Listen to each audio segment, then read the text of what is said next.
Hello, dear student. My name is Mahesh Kadam, working as a lecturer in Mechanical Engineering Department at DKT's Yeshwantrao Chavan Polytechnic, Ichalkaranji. I am going to teach you subject Basic Mechanical Engineering. We have already started our topic number first, and this is a lecture number 8. So, in the last lecture, we have studied the basics of thermodynamics, and in this lecture, we are going to start our second session, that is a steam and steam generation. ठीक आहे. तर last lecture मध्ये आपण जे काय thermodynamics बद्दल सगळं डिटेलमध्ये बघितलं. त्यानंतर आता आपण काय करतोय की ह्या चॅप्टरचा जो सेकंड सेशन आहे, सेकंड सेशनकडे जातोय आपण, इंट्रोडक्शन टू स्टीम. तर स्टीम म्हणजे काय आहे, स्टीम मध्ये जनरेट करत असताना आपल्याला कोणकोणत्या प्रकारच्या हीट द्याव्या लागतात आणि स्टीमचं फॉर्मेशन कसं होत असतं हे आपल्याला या लेक्चरमध्ये बघायचं आहे. ठीक आहे. तर हे पॉइंट्स आपल्याला आजच्या लेक्चरमध्ये कव्हर करायचे आहेत. तर बघूया. तर बेसिकली थोडंसं एक बेसिक पासून आपण जाऊया की स्टेट्स ऑफ मॅटर जर आपण बघायला गेलं तर पदार्थाच्या अवस्था किती असतात, 3 पदार्थाच्या अवस्था असतात, सॉलिड, लिक्विड अँड गॅसेस. तर ह्या 3 प्रकारच्या पदार्थाच्या अवस्था असतात, स्टेट्स ऑफ मॅटर्स. तर बघा, solid, liquid and gases, these are the 3 states of matters. मग आता ह्याच्यामध्ये जर बघायला झालं, जर आपण वॉटर ऍज अ एक्झाम्पल घेतलं, ठीक आहे, वॉटर ऍज अ एक्झाम्पल घेतलं तर ते सॉलिड स्टेटमध्ये काय असणार आहे, आईस असणार आहे, त्याला बर्फ म्हणतो आपण. ठीक आहे. लिक्विड स्टेटचं जर एक्झाम्पल घेतलं तर त्याला वॉटर म्हणू शकतो आपण, आणि गॅस स्टेटचं जर एक्झाम्पल घेतलं तर त्याला आपण स्टीम असं म्हणू शकतो असतो. ठीक आहे. तर मग याच्यामध्ये आपल्याला काय करतात की ह्या जो 3 फेज आहेत, 3 स्टेट्स ऑफ मॅटर्स आहेत, सॉलिड, लिक्विड आणि गॅसेस. मग बघा, आपल्याला सॉलिड कडून लिक्विड कडे जायचं असेल तर आपल्याला काय करावी लागते, हीट ऍड करावी लागते. त्याचबरोबर पुन्हा लिक्विडचं कन्व्हर्जन जर स्टीम मध्ये किंवा वेपर मध्ये करायचं असेल तर पुन्हा हीट आपल्याला ऍड करावी लागते. म्हणजेच आपण हीट ऍडिशन करून सॉलिडचं कन्व्हर्जन लिक्विड मध्ये करतो पहिल्यांदा, आणि त्याच्यानंतर लिक्विडचं कन्व्हर्जन गॅस मध्ये करत असतो. ठीक आहे. तर ह्याच्या उलट जर जायचं असेल तर आपल्याला गॅस कडून लिक्विड कडे आणि लिक्विड कडून परत सॉलिड कडे यायचं असेल तर आपल्याला तो काय करायला पाहिजे, मगाशी आपण जसं हीट ऍड केली तर आता आपल्याला हीट काय करायला पाहिजे, रिमूव्ह करून घ्यायला पाहिजे. म्हणजेच हीट आपण जर काढून घेत गेलो तर मग गॅस कडून आपण कुठे येणार, लिक्विड कडे असणार. ठीक आहे. गॅसेस कडून आपण लिक्विड कडे येणार, त्या वर्किंग सबस्टन्सची हीट आपण काढून घेतली तर. आणि पुन्हा लिक्विड कडून जर सॉलिड कडे जायचं तर अजून आपल्याला हीट काढून घ्यावी लागणार आहे. तर अशा प्रकारे एक जनरल आपण स्टेट्स ऑफ मॅटर आणि त्याचा फेज चेंज बद्दल डिस्कशन केलं. तर बघा, डायग्रामॅटिकली जर आपण बघायला गेलं तर ते कशा पद्धतीने होणार आहे. तर जर वॉटरचं आपण एक्झाम्पल घेतलं तर स्टार्टिंगला हा सॉलिड स्टेटमध्ये आईस असणार आहे. आईसचं कन्व्हर्जन वॉटरमध्ये करायला तुम्हाला काय करावं लागेल, वॉर्मिंग म्हणजेच हीट द्यावी लागेल, आणि त्या प्रोसेसला आपण मेल्टिंग असं म्हणू शकतो.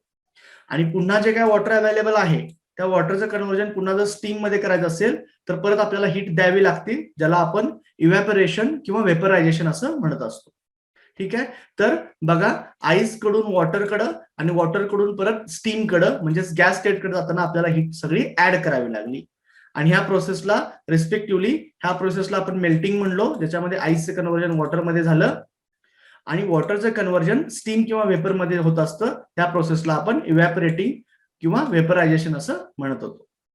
तर त्याच्या उलट आता जर इकडून परत जर इकडे यायचं असेल तर आपण काय म्हणत असतो, वेपरचं कन्व्हर्जन जे आहे, हे जे वेपर आहे, स्टीम आहे, त्याचं कन्व्हर्जन जर परत वॉटरमध्ये करायचं असेल तर आपल्याला काय करावं लागतं, हीट रिमूव्ह करून घ्यावी लागेल, त्यातली हीट काढून घ्यावी लागेल, त्याला थंड करावं लागेल, आणि त्या प्रोसेसला conversion of your vapour state into liquid state is known as a condensing.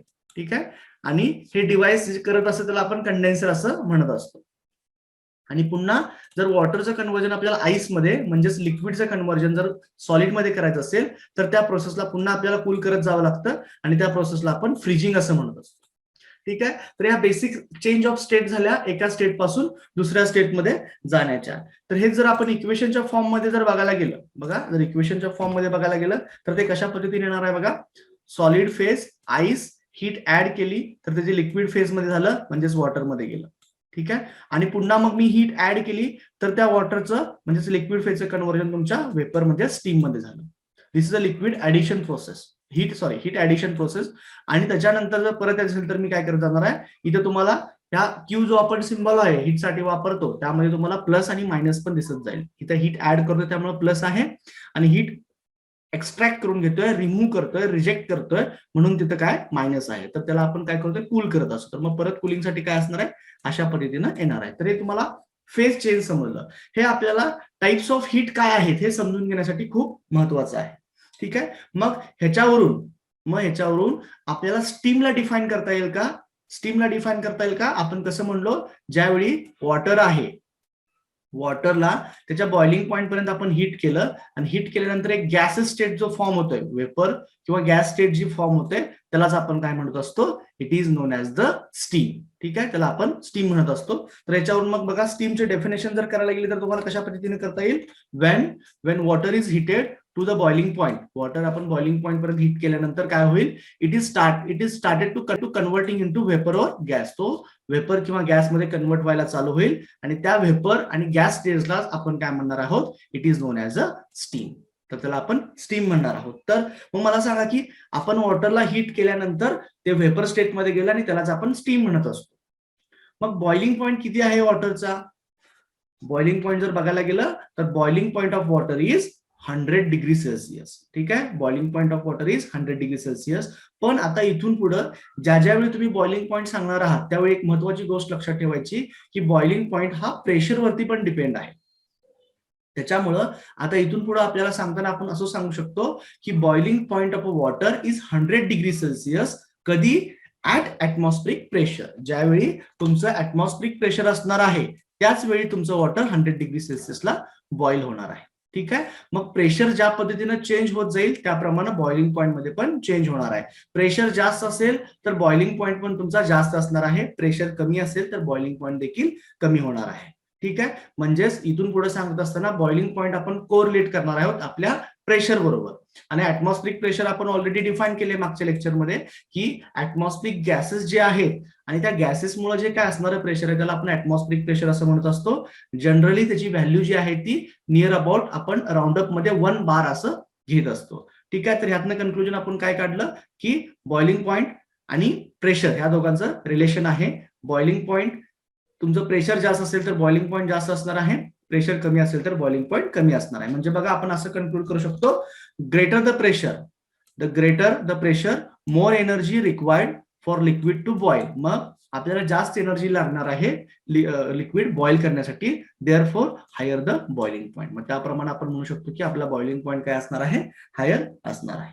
ठीक आहे, तर आता आपण स्टीमची डेफिनेशन बघितली. स्टीम आपली कशा पद्धतीने आपण म्हणत असतो की ज्यावेळी आपण वॉटरला हीट करतो आणि त्याचं कन्व्हर्जन आपलं वेपर फॉर्म मध्ये होत असतं, गॅस फॉर्म मध्ये होत असतं आणि त्या फॉर्मलाच आपण काय म्हणत असतो, स्टीम म्हणत असतो. तर मला सांगा मग ही जी स्टीम आहे ती स्टीम जनरेट करून करायचं काय आहे, त्याचे काय ऍप्लिकेशन्स आहेत का, म्हणजेच आपल्याला हा स्टीमचा वापर कशा पद्धतीने करतोय तेच आपल्याला बघायचं आहे. आणि त्याचे भरपूर व्हरायटीज ऑफ ऍप्लिकेशन असल्यामुळेच आपण ही स्टीम जनरेट करत असतो.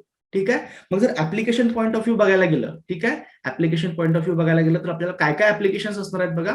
तर सगळ्यात महत्वाचं मोठं ऍप्लिकेशन जे आहे ते तुमचं थर्मल पॉवर प्लांट. ठीक आहे, तर थर्मल पॉवर प्लांट बद्दल एक थोडं डिस्क्रिप्शन पण आपण आजच्या लेक्चरमध्ये बघणार आहोत की काय इन जनरल त्याच्यामध्ये बेसिक एलिमेंट्स असणार आहेत आणि कशा पद्धतीने एक वर्किंग त्याचं होणार आहे, इन शॉर्ट मध्ये बघणार आहोत. ठीक आहे, तर बघा ऍप्लिकेशन पॉईंट ऑफ व्ह्यू जर बघायला गेलं तर ज्यावेळी आपण थर्मल पॉवर प्लांट म्हणतो तर त्या ठिकाणी बॉयलरच्या मदतीने आपण काय करत असतो, स्टीम जनरेट करत असतो. आणि ती जी काय स्टीम आहे ती आपण टर्बाईन वरती नेऊन तिथून आपण मेकॅनिकल एनर्जीमध्ये त्याचं कन्वर्ट करत असतो. म्हणजे स्टीम मध्ये असणारी हीट एनर्जी आहे त्याचं कन्व्हर्जन मेकॅनिकल एनर्जीमध्ये होत असतं आणि टर्बाईनला पुन्हा तुमचा जनरेटर कनेक्ट करून आपण इलेक्ट्रिक एनर्जीमध्ये कन्व्हर्ट करत असतो. तर मग पहिलं ऍप्लिकेशन जर आपण बघायला गेलं तर पहिलं ऍप्लिकेशन आपण काय सांगू शकतो की टू प्रोड्यूस मेकॅनिकल वर्क. ठीक आहे, तर स्टीम आपण जनरेट का करायची, कारण त्याचे व्हरायटीज ऑफ ऍप्लिकेशन्स आहेत म्हणून. मग बघा, टू प्रोड्यूस मेकॅनिकल वर्क हे आपलं पहिलं ऍप्लिकेशन झालं. मग आपण कुठं वापरू शकतो, जर स्टीम इंजिन असेल, स्टीम टर्बाईन असेल, ज्या पद्धतीने मी आता सांगितलं, तर स्टीम इंजिन हे जुन्या पद्धतीमध्ये रेल्वेज रन करण्यासाठी वापरत असायचे. ठीक आहे, जुन्या पद्धतीमध्ये तुम्ही बघितलं असाल तर तुम्हाला स्टीम इंजिनवर चालणारी रेल्वे तुम्हाला दिसेल. ठीक आहे, एक ऍप्लिकेशन झालं. दुसरं बघा, काही कंट्रीमध्ये कसं आहे की टेम्परेचर कमी असल्यामुळे काय होत असतं की तुम्हाला त्या बिल्डिंगला हिटिंग करण्याची गरज असते. ठीक आहे, बाहेरचं टेम्परेचर कोल्ड टेम्परेचर असेल तर ते कमी असतं, त्याच्यामध्ये आतला एरिया आपल्याला वॉर्मिंग ठेवण्यासाठी आपण त्याला हिट करत असतो. मग त्याचं सेकंड ऍप्लिकेशन आहे for heating residential and industrial buildings. आपल्या ज्या काय रेसिडेन्शियल जे राहतो आपण त्या रेसिडेन्शियल आणि इंडस्ट्रियल बिल्डिंग्स आहेत त्याला हिट करायचं काम कोण करणार आहे, स्टीमच्या मदतीने आपण करू शकतो. त्याचबरोबर काही प्रोसेसेसमध्ये, स्पेसिफिकली काही प्रोसेसेसमध्ये आपल्याला स्टीमचा यूज होत असतो. म्हणजे बघा कुठल्या प्रोसेस आहेत, to carry out various processes in sugar mill, chemicals and textile industries. तर आता आपण आपल्या भागात टेक्सटाईल इंडस्ट्री फार मोठ्या प्रमाणात आहेत आणि आपलं जे काही शहर आहे तर त्यासाठी ते खूप फेमस आहे. तर बघा, तुम्ही बघितलं असेल की तिथं स्टीम बॉयलर आणि जनरेशन सिस्टीम असणार आहे आणि त्या स्टीमचा वापर आपण ह्या वेगवेगळ्या प्रोसेस इंडस्ट्रीमध्ये करत असतो. त्याच्यामध्ये शुगर मिल्स असतील, केमिकल फॅक्टरीज असतील, टेक्सटाईल इंडस्ट्रीज असतील, तर तिथं आपण ह्या स्टीमचा वापर करत असतो. त्याचबरोबर फूड सेक्टरमध्ये देखील आपण त्याचा स्टीमचा वापर करत असतो. म्हणजे फूड प्रोसेसिंग इंडस्ट्री ज्या ज्या आहेत तिथं देखील आपल्याला स्टीमचा उपयोग होणार आहे. त्याच्यानंतर आपण डिस्टिलेशन प्रोसेस जी आहे त्या प्रोसेसमध्ये पण आपण कॅरीड आउट करत असतो steam for separation and purification साठी. ठीक आहे. Distillation plans to carry out the process of separation and purification. ठीक आहे. ह्यासाठी पण आपण स्टीमचा वापर करत असतो. आणि त्याचबरोबर ज्यावेळी आपण एअर कंडिशनिंगच्या बाबतीत जातो, रेफ्रिजरेशन आणि एअर कंडिशनिंग युनिटमध्ये आपण जात असतो, त्यावेळी ह्युमिडिफिकेशन करायचं काम. म्हणजे बघा, ह्युमिडिफिकेशन करतो असतो म्हणजे काय करत असतो, जी आपली एअर ड्राय आहे, आपल्या भोवती एअर जर ड्राय असेल तर त्याच्यामध्ये थोडी आपण मॉइश्चर कंटेंट म्हणजे पाण्याचं प्रमाण, पाण्याचे जे काही स्प्रिंकलर्स आहेत ते ऍड करून त्या एअरला आपण ह्युमिड बनवत असतो. मग हे ह्युमिडिफिकेशन करायचं काम कोण करत असतं? स्टीम करत असतं. तर हे एक ऍप्लिकेशन होऊ शकतो इन एअर कंडिशनिंग फॉर ह्युमिडिफिकेशन. तर एअर कंडिशनिंग सिस्टीम मध्ये ह्युमिडिफिकेशन आपण करत असतो. मग त्याला आपण काय म्हणले? That is to increase water vapour content और moisture content in a dry air. तर बघा, मग हे सगळे व्हरायटीज ऑफ त्याचे ऍप्लिकेशन्स आहेत, म्हणून आपण काय करत असतो? स्टीम जनरेट करत असतो आणि स्टीमचा वापर करून हे व्हरायटीज ऑफ ऍप्लिकेशन आपण युटिलाइज करत असतो. तर ह्यातलं एक जे बेसिक महत्वाचं ऍप्लिकेशन जे तुम्हाला मी सांगितलं, थर्मल पॉवर प्लांट. तर थर्मल पॉवर प्लांट बद्दल थोडीशी आपण माहिती घेऊया.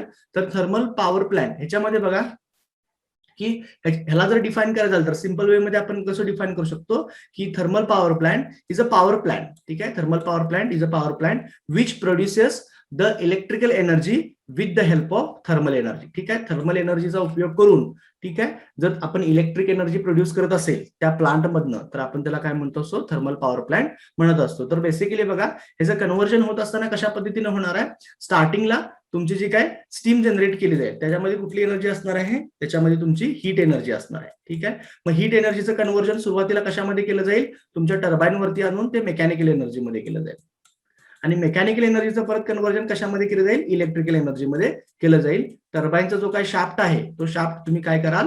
त्या जनरेटरला कपल कराल आणि त्यानुसार टर्बाईन जसा फिरेल त्या पद्धतीने जनरेटर देखील फिरणार आहे आणि तुमचं मेकॅनिकल एनर्जीचं कन्व्हर्जन इलेक्ट्रिकल एनर्जीमध्ये होणार आहे. तर हे इन जनरल एक थर्मल पॉवर प्लांट बद्दल झालं.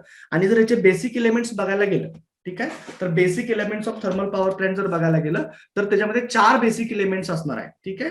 तर बेसिक म्हणतो मी, ज्यावेळी तुम्ही माउंटिंग सगळे ऍक्सेसरीज वगैरे घालतात त्यावेळी त्याची इफिशियन्सी वाढवत असतो, पण बेसिकली आपल्याला 4 एलिमेंट लागणार आहेत. तर ते 4 एलिमेंट कोणते आहेत? एक आहे तो फीड पंप, सगळ्यात पहिला तो फीड पंप, दुसरा आहे बॉयलर, तिसरा आहे स्टीम टर्बाईन आणि चौथा आहे कंडेन्सर. तर ह्या 4 बेसिक युनिट तुमच्या थर्मल पॉवर प्लांट मध्ये असणार आहेत. तर ज्यावेळी आपण हे एक लाईन डायग्राम याची बघितली तर बघा कशा पद्धतीने असणार आहे.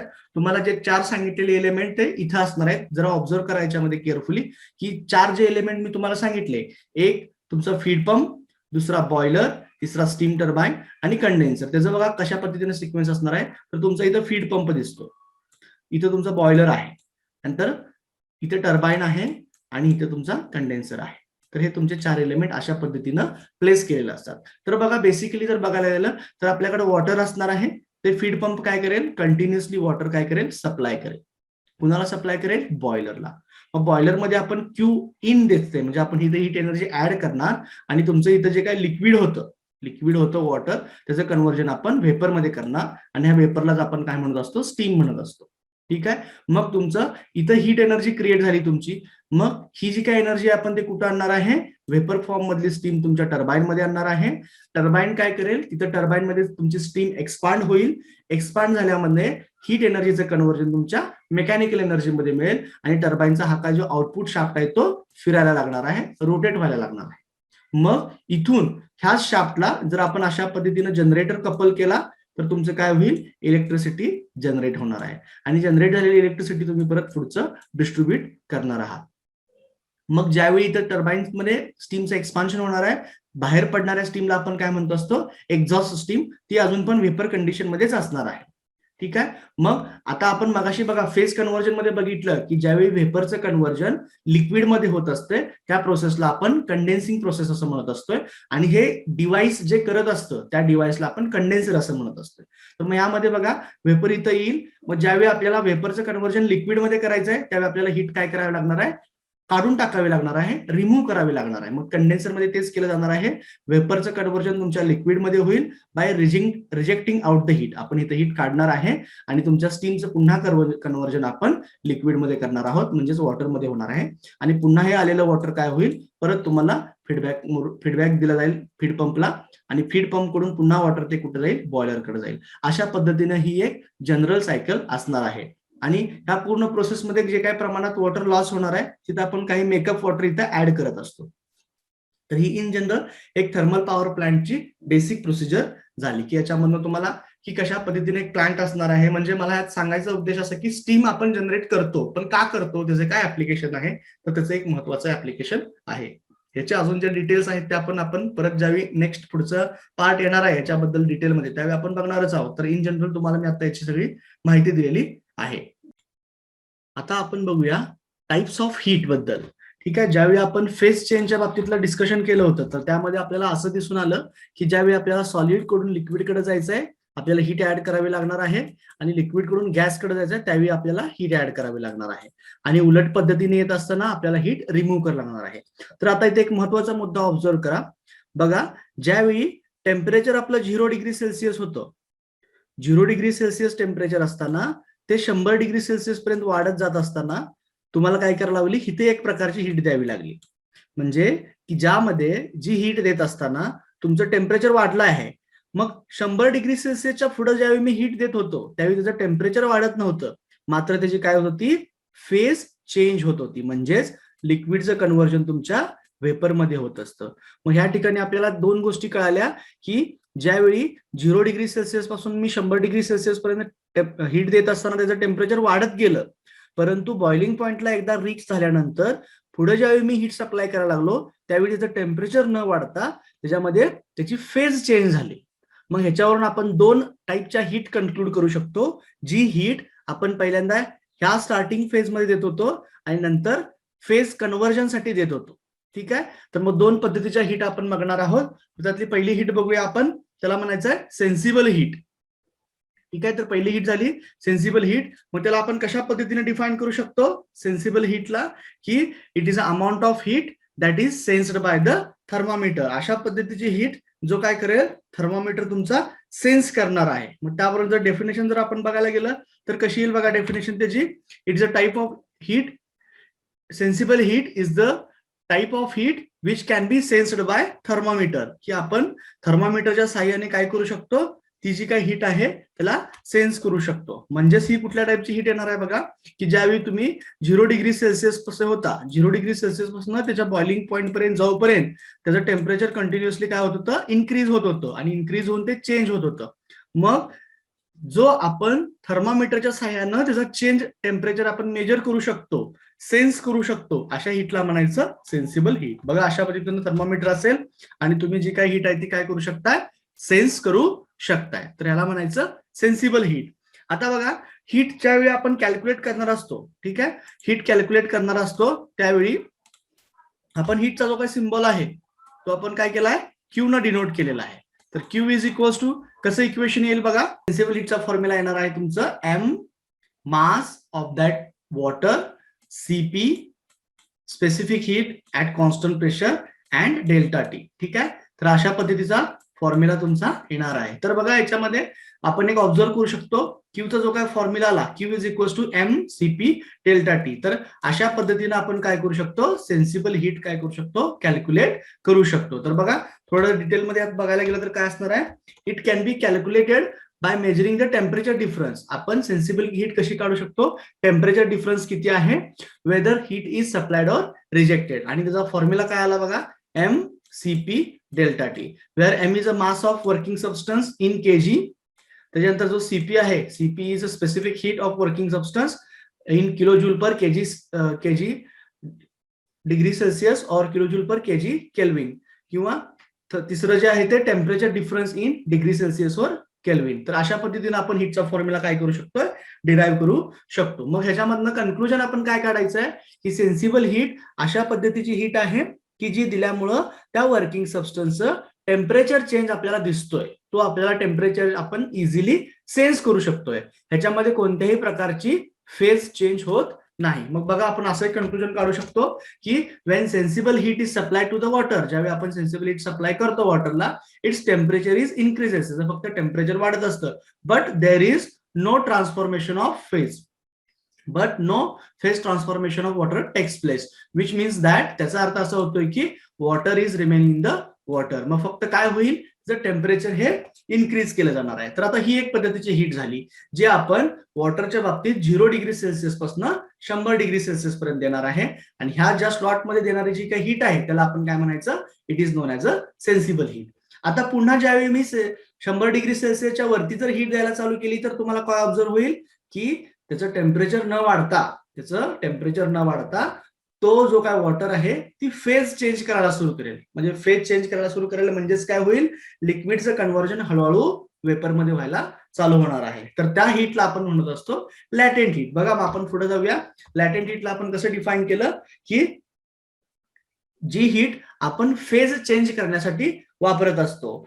लॅटेंट हीट इज डिफाईन्ड ऍज, कसं डिफाईन करणार, it is a quantity of heat required for phase change of the working substance. बघा मग आपण अशा पद्धतीने डिफाईन करू शकतो.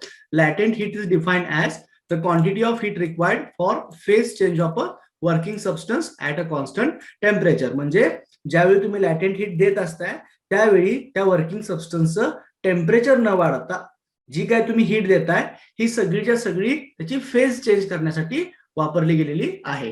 तर ही झाली लॅटेंट हीट. मग लॅटेंट हीट जर आपण बघायला गेलं तर लॅटेंट हीट मुळे काय होणार आहे, फेज चेंज होणार आहे. ठीक आहे, लॅटेंट हीट मुळे काय होईल, फेज चेंज होईल. बघा, when latent heat is supply to the water, ज्यावेळी आपण लॅटेंट हीट सप्लाय करणार आहे, इट्स टेम्परेचर रिमेन्स सेम. ठीक आहे, ज्यावेळी सेन्सिबल हीट देत होतो त्यावेळी काय होतं, त्याचं टेम्परेचर वाढत होतं पण कुठल्याही प्रकारची फेज चेंज होत नव्हती. पण आता ह्या केसमध्ये आपण लॅटेंट हीट ज्यावेळी सप्लाय करतोय त्यावेळी काय होणार आहे, ती सगळीच्या सगळी हीट टेम्परेचर न वाढवता, टेम्परेचर हे कॉन्स्टंट राहणार आहे आणि टेम्परेचर न वाढवता सगळीच्या सगळी हीट फेज चेंज करण्यासाठी दिली जाणार आहे.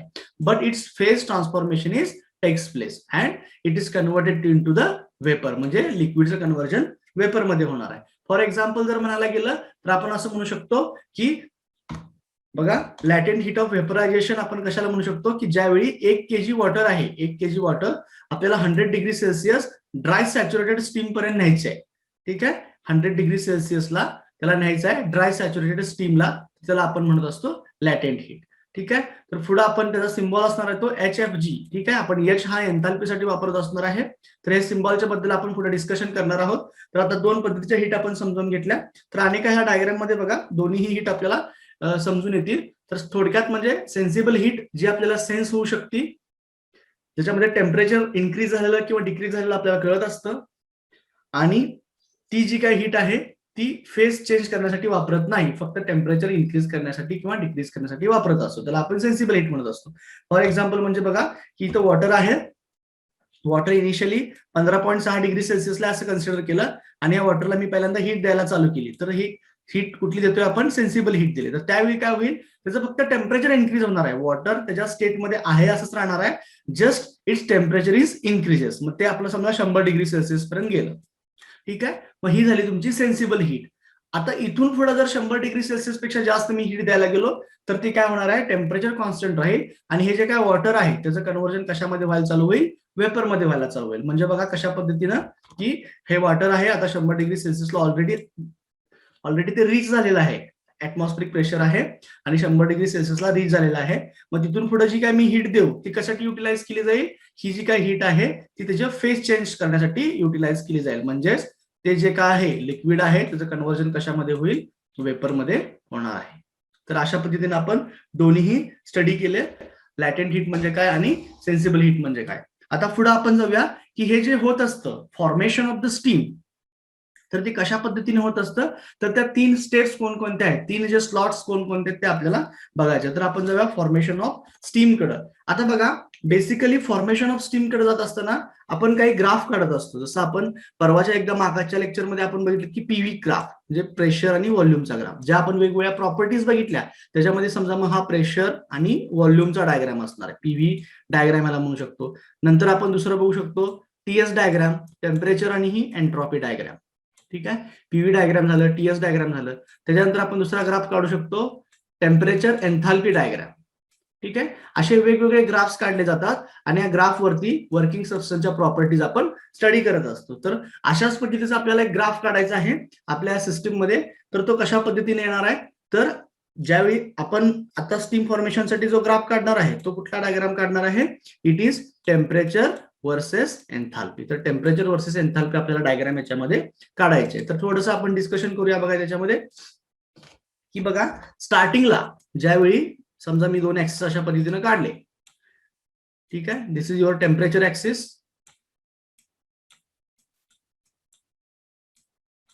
This is your enthalpy axis, specific enthalpy axis. बघा टेम्परेचर ऍक्सिस आपल्या ह्या ऍक्सिस वरती असणार आहे, वाय ऍक्सिस वरती, आणि एन्थाल्पी जी आहे ती एक्स ऍक्सिस वरती असणार आहे. तर आपण एन्थाल्पीला कसं डिफाईन केलं होतं, मागे ज्यावेळी आपण प्रॉपर्टी बघत होतो त्यावेळी enthalpy is a sum of internal energy and product of pressure and volume.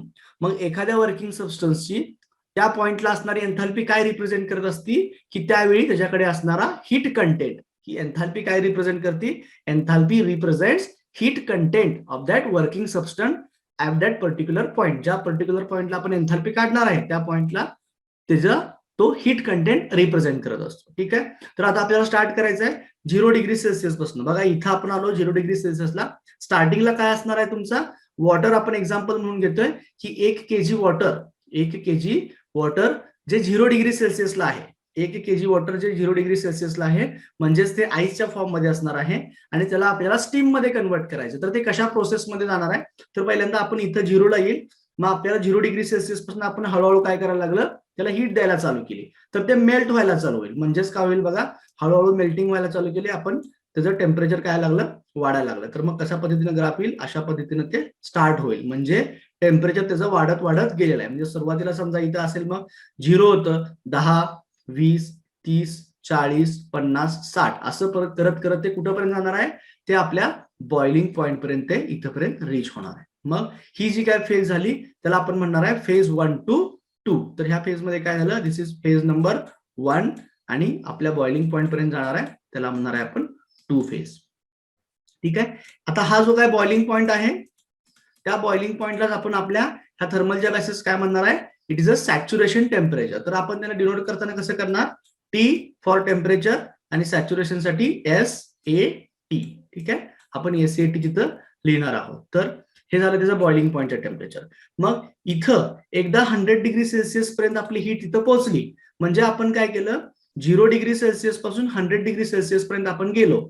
म्हणजे ही कुठली हीट असणार आहे, it is a sensible heat. कारण आपल्याला कळालं की याचं टेम्परेचर हळूहळू वाढत चाललेलं आहे. इथंही ते काय होतं, लिक्विडच्या फॉर्म मध्ये होतं आणि अजूनही ते लिक्विडच्या फॉर्म मध्येच असणार आहे. आता पुढं हा जो सॅच्युरेशन टेम्परेचर आहे ते किती जनरली असतं म्हणून सांगितलं तुम्हाला, 100 डिग्री सेल्सिअस जर वॉटर असेल तर. ठीक आहे, it is 100 degree Celsius for the water. मग मी पुढे त्याला हीट द्यायला गेली तर काय होणार आहे बघा, if I further supply the heat, तर काय करायला लागेल, हळूहळू आपली फेज चेंज करायला चालू होणार आहे. म्हणजे तो इथं काय होता, प्युअरली लिक्विडच्या फॉर्म मध्ये होता. मग फेज चेंज करत असताना टेम्परेचर वाढणार नाही, टेम्परेचर हे कॉन्स्टंट असणार आहे. म्हणजे टेम्परेचर कॉन्स्टंट म्हणजे मला काय करावं लागेल बघा, परफेक्टली हॉरिझॉन्टल लाईन अशी ड्रॉ करावी लागेल. ठीक आहे, this is constant pressure, sorry constant temperature phase change process. तर इथं फेज चेंज व्हायला लागली. समजा आपली जी काही इथं वॉटर होतं 1 kg वॉटर, ते हळूहळू कन्वर्ट व्हायला लागलं स्टीम मध्ये, कन्व्हर्जन चालू झालं आणि फायनली ह्या पॉइंटला सगळ्या 1 kg वॉटरचं स्टीम मध्ये कन्व्हर्जन झालं. ठीक आहे, मग एकदा आता स्टीम मध्ये कन्व्हर्जन झालं, पुन्हा जर त्याला सप्लाय आपण हीट केली तर त्यावेळी काय होणार आहे, परत स्टीमचं टेम्परेचर काय व्हायला लागेल, वाढायला लागणार आहे. तर अशा पद्धतीने तुमची स्टीम जनरेशनचा हा कर्व असतो. तर हे सगळे पॉइंट्स आपल्याला एका सिस्टमॅटिक डायग्राम मध्ये बघायचे आहेत. तर याच्यामध्ये आपण काय काय केलं बघा, point number 1 two point number 2 ही जी काय असणार आहे तुमची कुठली हीट असणार आहे, it is a sensible heat. त्याच्यानंतर पॉईंट नंबर 2 पासून पॉईंट नंबर 3 पर्यंत जी काही तुमची हीट असणार आहे it is known as latent heat.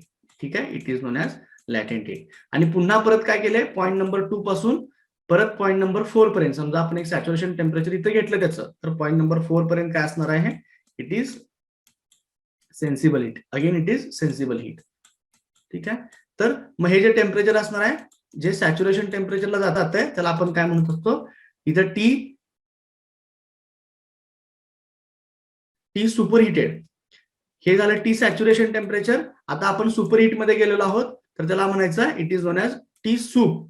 त्याला आपण काय म्हणणार आहे, it is known as T soup, superheated temperature. ठीक आहे, तर हे जे काय पॉईंट सांगितले त्या पद्धतीने आपण आता एक एक पॉईंट आपण मेन डायग्राम मध्ये बघत जाऊया. ह्यामध्ये जर फेजचा विचार केला तर बघा, फेजचा विचार केला तर ते कसं असणार आहे, इथं जी तुमची काय असणार आहे 100% लिक्विडची फेज असणार आहे म्हणजे वॉटर असणार आहे. ठीक आहे, ह्या फेज म्हणजे 1 to 2 ह्याच्यामध्ये पूर्णपणे लिक्विड असणार आहे, त्याचं टेम्परेचर हळूहळू वाढत चाललंय आपण सेन्सिबल हीट दिल्यानंतर. त्यानंतर पुढं 2 to 3 ह्याच्यामध्ये काय असणार आहे, लिक्विड म्हणजे वॉटर आणि वेपर दोन्हीही असणार आहेत. म्हणजे इथं 100% 2 नंबर पॉईंटला 100% लिक्विड असेल, जसजशी आपण हीट देऊ त्याप्रमाणे हळूहळू त्याचं कन्व्हर्जन जे काय असणार आहे ते वेपर मध्ये होत जाईल आणि वेपरचं प्रमाण हे वाढत वाढत जाणार आहे. आणि फायनली ऍट द पॉईंट 3 तुमचे जे काय पॉईंट असतो त्याला म्हणायचं ड्राय सॅच्युरेटेड पॉईंट, आणि त्यावरूनच या टेम्परेचरचं नाव पडलं ड्राय सॅच्युरेशन टेम्परेचर. ठीक आहे, तर इथं काय असणार आहे 100% ड्राय व्हेपर, 2 ला होतं 100% लिक्विड, 3 ला झालं 100% वेपर व ड्राय सॅच्युरेटेड स्टीम. आणि इन बिटवीन दिस या दोघांच्या मध्ये काय असणार आहे, लिक्विड आणि व्हेपरची एक मिक्स्ड फेज असणार आहे.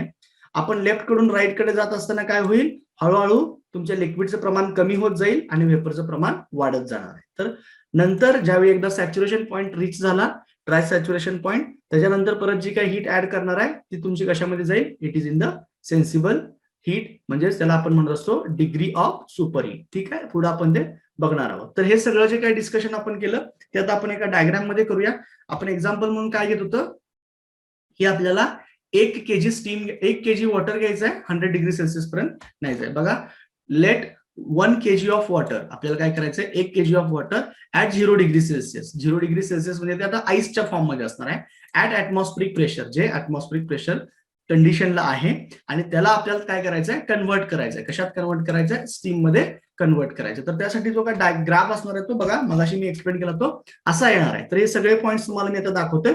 मगाचे सगळे पॉईंट्स आता ह्या डायग्राम मध्ये ऑब्झर्व करा की जो वाय ऍक्सिस आहे तिथे काय आहे टेम्परेचर, एक्स ऍक्सिसला काय आहे एन्थाल्पी, स्पेसिफिक एन्थाल्पी म्हणतो आपण कारण किलो जूल पर केजी मध्ये दिलेला आहे. बघा, स्पेसिफिक आपण कधी कसं म्हणत असतो, ज्यावेळी एखादी प्रॉपर्टी पर केजी एक्सप्रेस केली असेल त्यावेळी त्याला आपण स्पेसिफिक म्हणत असतो. आपण हे ऑलरेडी डिस्कस केलेलं आहे. तर आता ह्या ग्राफ मध्ये तर तुम्ही स्टार्टिंगला 0 असणार आहे, 0 डिग्री सेल्सिअसला इथं असणार आहे आईच्या फॉर्म मध्ये. मग 0 डिग्री सेल्सिअस पासून हळूहळू तुमचं टेम्परेचर वाढत वाढत जाणार आहे. 0 पासून 10 degree Celsius, 20 degree Celsius, 30 degree Celsius असं वाढत वाढत गेलं आणि फायनली तुमचा जो काय पॉईंट रीच झाला इथं बॉइलिंग पॉईंट, त्यालाच आपण काय म्हणणार आहे सॅच्युरेशन टेम्परेचर.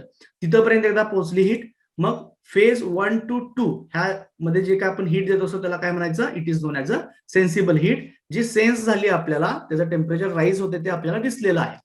नंतर 2 पासून 3 पर्यंत ही काय असणार आहे, फेज कन्व्हर्जन असणार आहे. फेज कन्व्हर्जन असणार आहे म्हणजे तुमचं जे काय लिक्विड वॉटर होतं त्याचं कन्व्हर्जन वेपर मध्ये होणार आहे. मग 2 पॉईंटला 100% वॉटर आणि पॉईंट 3 ला 100% ड्राय सॅच्युरेटेड स्टीम, जसं मी तुम्हाला मगाशी सांगितलं त्या पद्धतीनं. आणि पुन्हा एकदा पॉईंट नंबर 3 ला रीच झाल्यानंतर त्याच्या पुढे आपण जे काय जाणार आहे ते परत काय असेल, it is a sensible heat, आणि तिथले जे काही स्टीम असतील त्याला काय म्हणायचं, सुपर हिटेड स्टीम. ठीक आहे, त्याला आपण म्हणणार आहे सुपर हिटेड स्टीम. तर अशा पद्धतीने हा पूर्ण कर्व असणार आहे. जर फेजच्या बाबतीत बघायला गेलं तर 1 to 2 फेज मध्ये तुमचं लिक्विड असणार आहे, 2 to 3 फेज मध्ये तुमचं लिक्विड प्लस स्टीम ह्या दोघांचा मिक्स फेज असणार आहे, म्हणजे वॉटर देखील असणार आहे आणि स्टीम देखील असणार आहे. आणि जसं तुम्हाला मगाशी सांगितलं त्या पद्धतीनं जसं आपण लेफ्ट साइड कडून राईट साइड कडे यायला लागू तसं काय होणार आहे, percentage of your liquid is decreases, लिक्विडचं पर्सेंटेज हळूहळू कमी कमी होत जाईल आणि ते जे काय लिक्विड आहे वॉटर आहे हळूहळू वेपरमध्ये म्हणजे तुमच्या स्टीम मध्ये कन्वर्ट होत जाणार आहे. तर ते पॉईंट नंबर 3 ला आल्यानंतर काय म्हणायचं, it is 100% converted into the steam. Point number 3 ला 100% कन्वर्जन झालेलं आहे. आणि ह्या पॉईंटलाच आपण काय म्हणत असतो, this point is known as dry saturated point. त्या पॉईंटला म्हणायचं ड्राय सॅच्युरेटेड पॉईंट. आणि तिथलं जे काही टेम्परेचर असतं त्याला आपण काय म्हणत असतो, सॅच्युरेशन टेम्परेचर. आणि वॉटरच्या बाबतीत किती आहे ते 100 डिग्री सेल्सिअस आहे ऍटमॉस्फेरिक प्रेशर असताना. आणि इथून पुढे ज्यावेळी आपण हीट करतो आणि ते एका पॉईंटला पोहोचत असती तर ह्या पॉईंटला म्हणायचं सुपर हिटेड पॉईंट. ठीक आहे, सुपर हिटेड पॉईंट. आणि त्याला असणारं रिस्पेक्टिव्ह टेम्परेचर जे आहे त्याला आपण काय म्हणत असतो, टी सूप. तर हे झालं तुमच्या स्टीम जनरेशनच्या बाबतीत. तर आपण कशा पद्धतीने स्टीम जनरेट होती ती बघितली. तिन्ही फेज आपण इथं डिस्कस केलेले आहेत. तर ह्याच्यामध्ये तिन्ही फेजची जराशी माहिती घेऊया आपण. बघा, फेज नंबर 1 जो आहे जनरेशन ऑफ स्टीम मध्ये, तर पहिल्यांदा आपण काय झालं, पहिली फेज कुठून कुठे ऑब्झर्व करा, phase number this is 1 to 2. ह्या फेज मध्ये काय झालं, जे काही लिक्विड आहे हळूहळू हीट होत गेलं आणि फायनली 100 डिग्री सेल्सिअसला जाऊन ते 100 डिग्री सेल्सिअस पर्यंत गेलेलं आहे. तर ह्या फेज मधले काय काय बघा, water at 0 degree Celsius is heated to the 100 degree Celsius. म्हणजे आपण कुठून कुठे गेलो, इथून इथपर्यंत गेलो. The boiling point of water at atmospheric pressure. ठीक आहे, म्हणजे तो बॉइलिंग पॉईंट आहे ऍटमॉस्फेरिक प्रेशरचा. आणि ह्या जी काही हीट आहे त्याला आपण काय म्हणणार आहे, it is known as a sensible heat. ह्यामध्ये कुठल्याही प्रकारची फेज चेंज झाली नाही, फक्त काय झालं, तुमचं वॉटर 0 डिग्री सेल्सिअस पासून 100 डिग्री सेल्सिअस पर्यंत हीट झालेलं आहे. ठीक आहे, तर आता आपण पुढे आलो सेकंड पॉइंटला. सेकंड तुमची फेज कशी असणार आहे बघा. सेकंड फेज मध्ये काय होईल, तर 2 पॉइंटला पूर्णपणे वॉटर आहे, त्याचं कन्व्हर्जन हळूहळू तुमच्या स्टीम मध्ये व्हायला लागणार आहे. बघा, now the water in the liquid phase at 100 degree Celsius is further heated. म्हणजे फेज 2 मध्ये जे आहे वॉटर त्याला आपण फर्दर हीट केलं. As it is a saturated stage, its temperature does not increase. आता टेम्परेचर वाढणार नाही, but it is transfer to the vaporised to the vapour form. ते हळूहळू काय होईल, वेपर फॉर्म मध्ये कन्वर्ट व्हायला चालू होईल. आणि ह्या हीटला आपण काय म्हणत असतो, it is known as a latent heat. कारण आपण ती फेज चेंज होत असताना हीट दिल्यानंतर ती काय लागले, फेज चेंज व्हायला लागले, म्हणून त्याला आपण लॅटेंट हीट असं म्हणत असतो. आणि तिसरी जी काय हीट आहे, जर आपण परत काय केलं, पुढे गेल्यानंतर तिसरा जो पार्ट आहे त्याला आपण काय म्हणतो, सेन्सिबल हीट पुन्हा येणार आहे. कारण इथून पुढे परत ते ड्राय सॅच्युरेटेड मधनं सुपर हिटेड कडे जाणार आहे. तर त्या टेम्परेचरला म्हणायचं टी सूप. तर अशा पद्धतीने काय होत असतं, तुमच्या स्टीमचं जनरेशन होत असतं. तर तिन्ही पॉइंट्स आपण आता इथं बघितले. तर 3 पॉइंट्स मध्ये phase 1 to 2 sensible heat, 2 to 3 latent heat. Latent हीटला अजून एक दुसरं नाव आहे, it is also known as a hidden heat. कारण आपण ती हीट ऍड करतोय ते आपल्याला दिसत नाही, म्हणून त्याला आपण हिडन हीट पण म्हणत असतो. आणि परत 3 to 4 परत तुमची काय असणार आहे, सेन्सिबल हीट. ठीक आहे, तर विथ रिस्पेक्ट टू जी काय एन्थाल्पी आहे, एन्थाल्पी ह्या ऍक्सिस वरती दाखवलेत बघा. इथून इथपर्यंत जी काय एन्थाल्पी आहे ती आपण फ्लुइड साठी म्हणणार आहे. वॉटर असल्यामध्ये आपण काय म्हणलं, फ्लुइड, एन्थाल्पी ऑफ फ्लुइड. पुन्हा काय असेल, 2 पासून 3 कडे जात असताना काय असणार आहे, HFG. HFG काय म्हणलेलं आहे, कारण याच्यामध्ये फ्लुइड पण असणार आहे आणि गॅस पण असणार आहे, म्हणजे it is a mixed phase. त्याच्यामुळे आपण काय म्हणलंय, HFG असं म्हणलेलं आहे. आणि डायरेक्टली इथून इथपर्यंत जर आपण गेलो पॉईंट नंबर 2 ला, म्हणजे सॅच्युरेशन पॉईंटला, तर त्या पॉइंटला डायरेक्टली आपल्याला गॅसची मिळणार आहे, कारण ह्या पॉइंटला 100% तुमचा वेपर असणार आहे. तर त्याला आपण म्हणत असतो HG. आणि सुपरहिटेड पॉइंटला आपण जर गेलो डायरेक्टली इथं स्टार्टिंग न, तर आपण काय म्हणणार आहे, HSUP, enthalpy of superheated steam. तर बघा, ह्यातनं काही कन्क्लुजन पॉइंट्स असं सांगतोय आपण की पॉइंट नंबर 2 चं टेम्परेचर किती असणार आहे, it is 100 degree Celsius. Point number 3 चं टेम्परेचर किती असणार आहे, it is also 100 degree Celsius. दोघांचं टेम्परेचर का सेम आहे, कारण त्या पॉइंट नंबर 2 पासून पॉइंट नंबर 3 पर्यंत आपली फेज चेंज होत आहे. आणि फेज चेंज होत असताना टेम्परेचर कधीही वाढत नाही. तर तिथं जी काही हीट आपण सप्लाय करत असतो ती फेज चेंज करण्यासाठी मदत करत असते. आणि त्याच हीटला आपण काय म्हणत असतो, सेन्सिबल हीट असं म्हणत असतो. पुन्हा टी सॅच्युरेटेड आणि टी सुपरहिटेड, ह्यामध्ये दोघांमध्ये जास्त कोण असणार आहे, तर तुम्ही त्या ऍक्सिस मध्ये बघू शकता. टी सुपरहिटेड, टी सॅच्युरेटेड आणि टू सुपरहिटेड मध्ये जास्त कोण आहे, ऑब्व्हियसली तुमचा हा जो काय असणार आहे तो जास्त असणार आहे. कारण टेम्परेचर जर बघता तर सुपरहिटेड स्टीमचं टेम्परेचर जास्त असतं as compare to the dry saturated steam पेक्षा, म्हणून तर आपण त्याला सुपरहिटेड असं म्हणत असतो. तर हे सगळं आपण स्टीम जनरेशनच्या बाबतीत बघितल्या. आता ह्याच्यानंतर जो काय पुढचा पार्ट आहे तो आपण नेक्स्ट लेक्चरला कंटिन्यू करूया. Okay, thank you.